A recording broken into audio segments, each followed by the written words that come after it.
좋은 날입니다. 성령님께서 오늘도 여러분의 심령 가운데 큰 은혜와 평강으로 함께해 주시기를 주님의 이름으로 축복합니다. 오늘은 요한복음 4장 27절부터 41절까지의 말씀을 통해서 무엇이 우리를 진정으로 배부르게 하는가? 우리의 삶을 만족스럽게 하는 것이 무엇인가 하는 내용입니다. 사마리아 여인과의 대화는 계속되어지고 또 이 마지막에 예수님께서 추수에 대한 이야기도 오늘 본문을 통해서 하고 있습니다. 오늘 본문은 한 서너 가지 정도 하나님께서 우리에게 주시고자 하는 참으로 중요한 메시지들이 또 담겨져 있습니다. 먼저 첫 번째 부분을 한번 살펴봅시다. 27절부터 30절까지입니다. 이때 제자들이 돌아와서 예수께서 여자와 말씀하시는 것을 이상히 여겼으나 무엇을 구하시나이까? 어찌하여 그와 말씀하시나이까? 묻는 자가 없더라. 제자들도 예수님께서 하시는 모든 일들은 그들이 이해하지 못하지만은 무언가 우리가 알지 못하는 놀라운 뜻이 있을 것이다 하는 믿음이, 신뢰함이 그들에게 있었던 것 같습니다. 그래서 예수님께서 남자이신 예수님이 사마리아 사람, 그것도 여자와 대화하는 것을 이상하게 여기긴 했지만은 감히 서성의 그 일에 간섭할 수는 없었다는 이야기겠죠. 여자가 물동이를 버려두고 동네로 들어가서 사람들에게 이르되 내가 행한 모든 일을 내게 말한 사람을 와서 보라. 이는 그리스도가 아니냐 하니 그들이 동네에서 나와 예수께로 오더라. 놀라운 변화입니다. 인생의 생수를 찾고 있었고 공허함을 달랠 길이 없어서 이 남자 저 남자에게 소망을 두었지만은 아무에게서도 사랑도 기쁨도 만족도 평안도 얻을 수 없었던 한 여인이었습니다. 유대인과의 관계 속에서는 적대 관계에 있었고 그래서 참 예배를 드리고 싶었지만은 그 당시에 두 종교, 그렇게 말할 수 있겠죠. 사마리아인들의 정통 종교와 유대인의 정통 종교 사이에서 참 예배가 무엇인지, 하나님을 어떻게 예배해야 될지를, 그 갈급함을 채울 길이 없었던 여인, 예수를 만났습니다. 사실 만난 것이 아니라 하나님께서 예수님을 보내셨습니다. 그곳에 예수님이 갈 장소가 아닙니다. 그런데도 예수님은 가셨습니다. 만났습니다.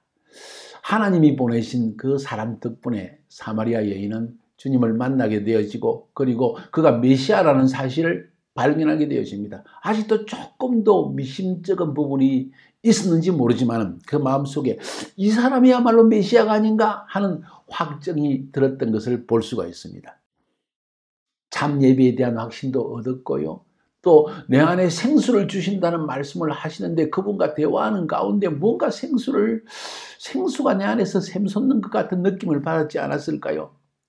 그 결과로 그 여자가 한 행동을 보면 이 사람이 진정으로 예수를 믿는 사람이 되었다는 걸 알 수가 있습니다. 매우 중요한 29절의 말씀입니다. 내가 행한 모든 일을 내게 말한 사람을 와서 보라. 이는 그리스도가 아니냐. 엄청난 중요한 표현입니다. 와서 보라. 이는 그리스도가 아니냐. 와봐라. 이분이 예수가 바로 우리의 구주가 아니냐. 봐라. 이분이 하나님이 아니냐. 봐라, 이분이 우리에게 생수를 주시는 분이 아니냐. 봐라, 이분을 우리가 지금까지 찾았던 것이 아니냐. 인생의 목적은 이분 안에 있지 않느냐. 이런 고백입니다. 터져 나오는 고백입니다.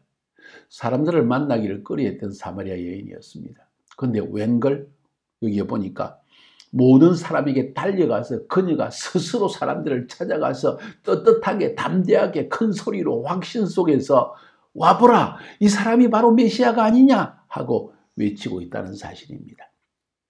우리의 전도의 궁극적 목적은 한 사람으로 하여금 자기 확신을 가지게 하는 것입니다. 스스로 체험케 하는 것입니다. 스스로 만나게 하는 것입니다. 지금 예수님은 이 일을 행하신 것입니다. 이 일은 어떻게 시작되었습니까? 하늘 아버지께서 사마리아를 통과해야 된다는, 거기에서 사마리아 여인을 만나야 된다는 이 감동을 주셨고, 예수님은 성령의 감동을 따라 순종을 하셨고 그리고 모든 사람들의 관념과는 어긋나는 그 길을 걷게 되었고 땡볕에 낮 12시에 이해할 수 없는 시간에 우물가에서 그 여인을 만나게 되어지고 그리고 이 대화를 통해서 그 순간순간 조금도 영적으로 흐트러짐이 없이 세상적인 대화 나누지 않고 오직 그리스도께 나아가서 예배하고자 하는 그 여자의 심령, 사마리아 여인의 심령을 딱 붙들고 결국 그 여인으로 하여금 그가 추구하였던 그 하나님을 만나게 하고 그가 추구하였던 참된 예배를 알게 하고 그가 추구하였던 메시아를 만나게 했다는 사실. 그로 말미암아 이 신앙 고백이 튀어나왔다는 것. 보라, 이는 그리스도가 아니냐? 우리가 이처럼 찾던 참된 그리스도가 여기 있지 않느냐? 내 인생의 목적을 찾고 헤매는데 이분이 아니냐? 마치 제가 30년 전에 주님을 만났을 때 그 모습을 다시 보는 것 같아 저는 감격스럽지 않을 수가 없습니다. 우리의 사역은 이렇게 기쁨을 주는 것입니다. 이것이 우리의 삶의 기쁨이 아닐까요? 이 모습을 볼 때보다 더 즐겁고 기쁜 일이 어디 있을까? 저는 그런 생각을 한번 해봅니다. 자, 그 다음 한번 넘어가 볼까요? 31절부터 38절까지 내용입니다. 그 사이에 제자들이 청하여 이르되 랍비여 잡수소서. 주님이 이르시되 내게는 너희가 알지 못하는 먹을 양식이 있느니라. 제자들이 서로 말하되 누가 잡수실 것을 갖다 드렸는가 하니 예수께서 이르시되 참 귀한 말입니다. 나의 양식은 나를 보내신 이의 뜻을 행하며 그의 일을 온전히 이루는 이것이니라. 나의 양식은 이것이다.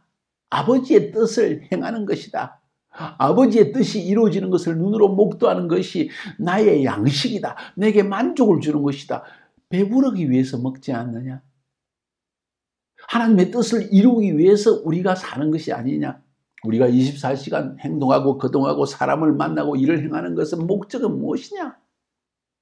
그것이 이루어질 때 우리 마음에 만족이 임하는 것이 아니냐? 배가 부른 것이 아니냐? 영적으로? 그것이 무엇이냐? 돈을 잘 벌기 위해서, 단순히 높아지기 위해서, 그냥 일을 해야 되니까 일 때문에 그게 아니고 아버지의 뜻이 이루어지는 것을 보는 것이 우리의 마음의 중심이 아니냐? 여러분은 어떻습니까? 내가 오늘 일거수일투족 행동하는 모든 것이 아버지의 뜻이 이루어지는 것입니까? 여러분을 향한 하나님의 뜻은 그건 뭡니까? 나를 향한 하나님의 뜻은 무엇입니까?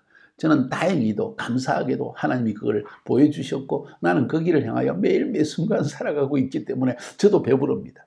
예수께서 이르시되 나의 양식은 나를 보내신 이의 뜻을 행하며 그의 일을 온전히 이루는 이것이니라. 이게 내게 참 만족을 주는 것이다. 그래서 저는 오늘 제목을 어떻게 삼았나요? 기억하시나요?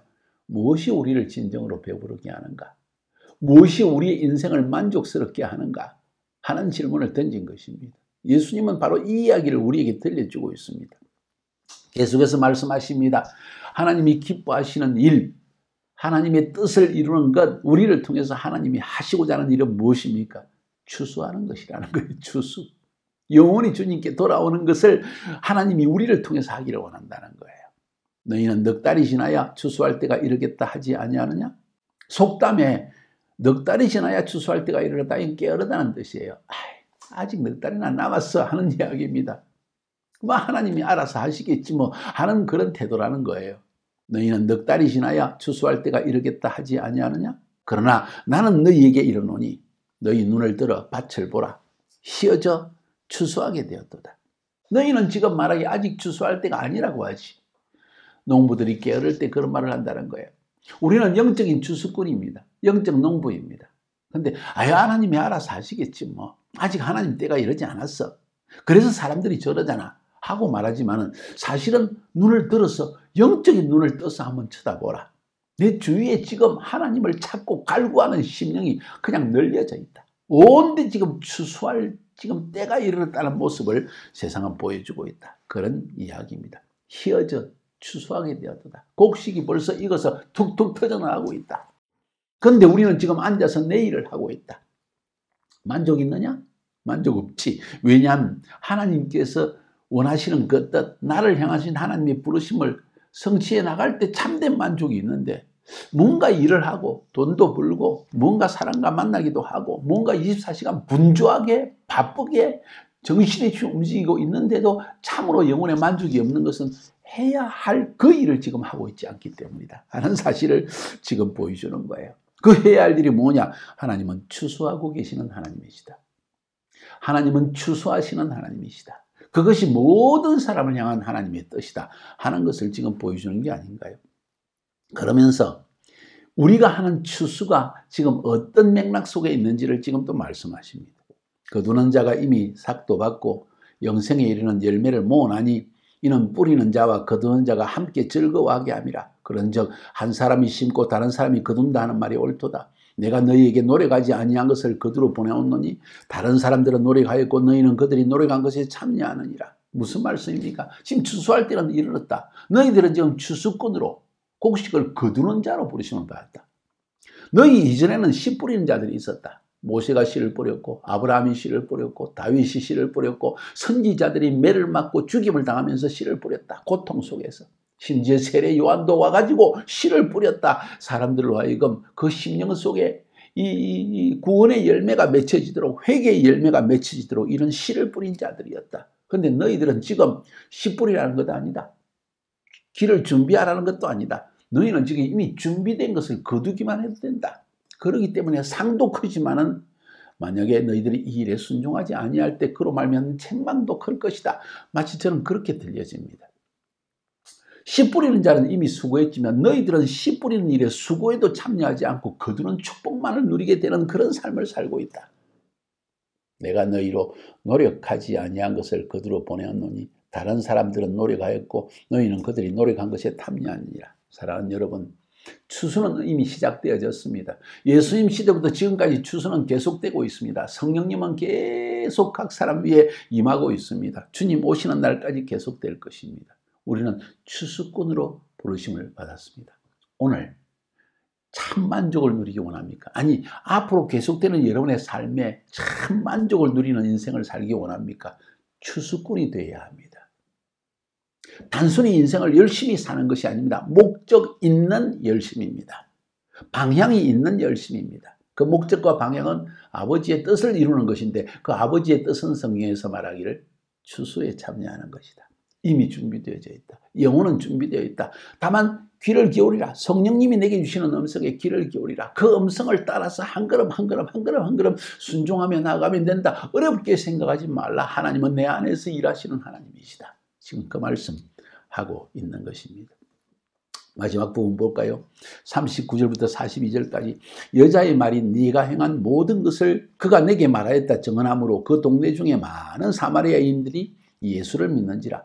사마리아인들이 예수께 와서 자들과 함께 유하기를 청하니 거기서 이틀을 유하심에 예수의 말씀으로 말미암아 믿는 자가 더욱 많아 그 여자에게 말하되 이제 우리가 믿는 것은 네 말로 인함이 아니니 이는 우리가 친히 듣고 그가 참으로 세상의 구주인 줄을 알미라 하였더라. 와, 대단한 고백입니다. 지금 여기 보세요. 예수님은 하나님의 부르심에 순종해서 남들이 가지 않고 또 굉장히 꺼려하는 사마리아를 향하여 관통해서 갈릴리를 가려고 합니다. 거기에 갔습니다. 사마리아 여인을 만나기 위해서 대낮에 햇빛이 쨍쨍대는 그 시간은 걸을 수가 없고 여행할 수 없는 그 시간에 사마리아의 그 우물을 찾아갑니다. 수가성의 우물에. 수가성의 우물에서 누구를 기다리고 있었나요? 여인을 기다리고 있습니다. 사마리아 여인이 오기로 되어 있는 거예요. 하나님의 시간, 하나님의 카이로스 타임에 의하면 이 사마리아 여인이 그 시간에 나오게 되어 있고 예수님은 그 여인을 만나기 위해서 참으로 피곤한 그 길을 걸어가셨다고 성경은 말하고 있는 것입니다. 무슨 일이 일어났습니까? 그 여인과의 대화 속에서 예수님은 민감하게 그 여인의 말에 귀를 기울이면서 그 여인의 심령을 읽어보면서 그 여인의 마음속에 있는 예배에 대한 갈구, 하나님과 진리를 찾고자 하는 그 갈구하는 마음, 생명수를 얻고자 하는 마음. 여러분 기억하나요? 내가 너희에게 이런 말이 영이요 생명이니라 예수님이 요한복음 6장 63절에서 말씀하셨습니다. 예수님과 대화가 이루어지면 내 안에서 생수가 솟아나기 시작. 말씀을 깨닫기 시작하면 내 안에 생명수가 솟아나는 법이에요. 사마리아 여인은 예수님과의 대화를 통해서 드디어 하나님을 만나게 되어집니다. 예수가 메시아라는 것을 깨닫게 되어집니다. 놀라운 변화입니다.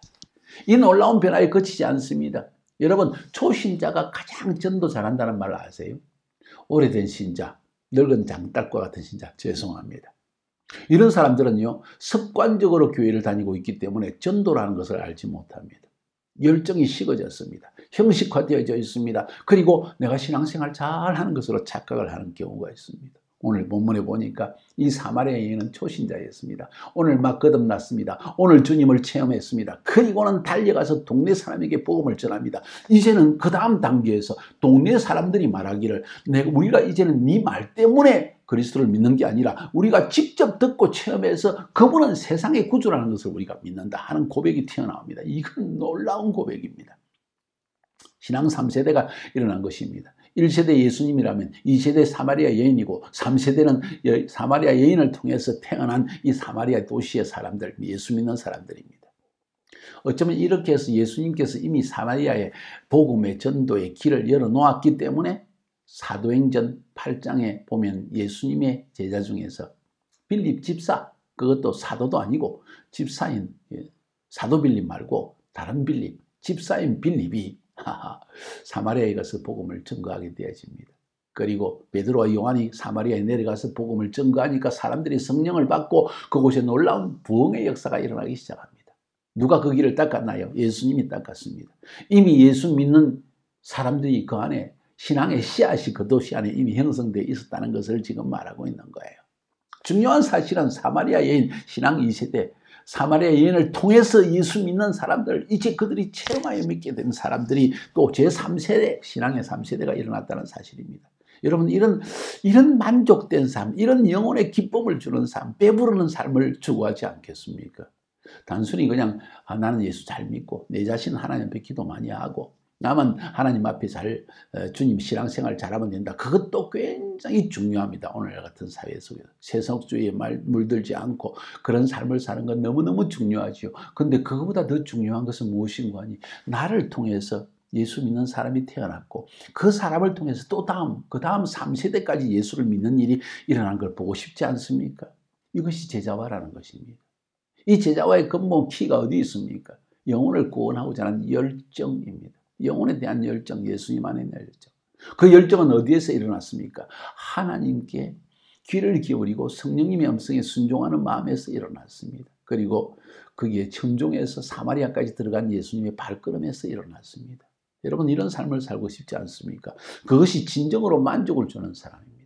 자, 오늘 이 본문 39절부터 42절 마지막 부분에서 다시 한 번만 더 점검하고 싶은 것은 개인적 신앙의 체험이 있다는 것입니다. 사마리아 여인도 예수님과의 대화를 통해서 인격적으로, 개인적으로 스스로 하나님을 만나는 체험을 하게 되어졌고 또 이 사마리아 여인을 통해서 예수 믿은 사마리아 이 수가성 사람들도 역시 예수님을 인격적으로 직접 만나서 귀로만 듣던 사마리아 여인을 통해서 예수에 대한 이야기를, 메시아에 대한 이야기를 듣다가 이제는 예수님께 부탁해서 이틀 동안 예수님은 그 도시에 더 머무르게 되어지고 여러분, 우리가 부탁하면 주님은 머무십니다.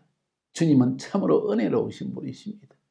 이틀 동안 머무르며 말미암아 이 사마리아 도시에 이 수가성에 사는 사람들 전체가 이제는 이 말 때문에가 아니라 우리가 직접 예수를 보고 믿고 듣고 그로 말미암아 그가 세상의 구주인 것을 알게 되었다. 이 엄청난 고백입니다. 보세요. 앞에 성전 청소를 할 때 그 성전 안에 있던 제사장과 대제사장 그리고 서기관 바리새인들은 예수를 믿지 않았습니다. 정작 메시아를 영접하고 믿어야 될 유대인들은 믿지 않았다는 것입니다. 니고데모 유대인의 관원이었습니다. 국회의원이라고 말할 수 있습니다. 그도 정말 똑똑하고 정말 배운 것이 많고 정말 성경에 박식한 사람이었음에도 불구하고 예수님과의 대화까지 했고 핵심을 찔러서 네가 거듭나야 된다. 물과 성령으로 거듭나야 된다는 이 핵심적인 말씀을 듣고 나서도 깨닫지 못합니다. 어떻게 된지 모릅니다. 성경.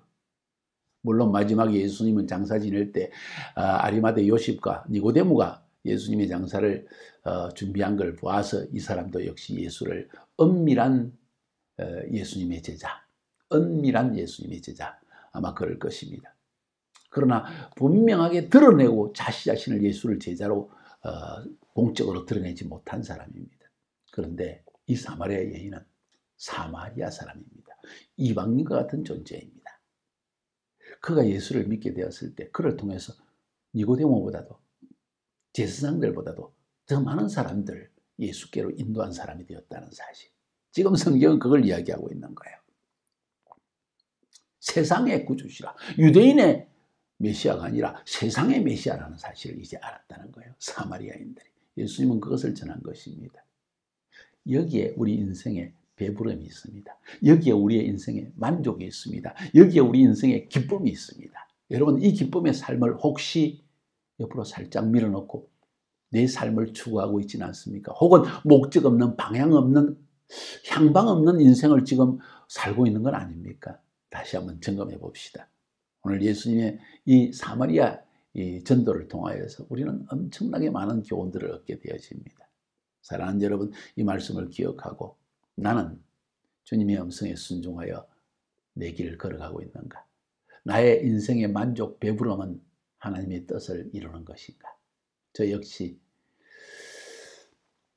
1982년 겨울, 83년 넘어가는 그때 주님이 저를 찾아오셔서 저를 부르시고 그 이후로 하나님 앞에서 내가 해야 될 일이 무엇인지를, 나의 부르심을, 내 인생의 계획을, 하나님의 뜻을 알게 되어졌고 그 순간부터 나의 삶의 최우선순위는 아버지의 뜻을 이 땅에 이루는 것, 복음을 전거하는 것, 아직 교회가 없는 것을 교회를 개척하는 것, 1세대, 2세대, 3세대, 4세대 신앙의 제자들이 일어나는 제자화를 감당하는 것, 이것이 저의 마음의 소원이 되어졌고 지금도 그 인생을 살고 있습니다. 사랑하는 여러분, 이것은 특별히 제가 부름받아서 그런 것이 아니라 모든 사람에게 하나님이 주신 동일한 부르심이라고 저는 믿고 있습니다.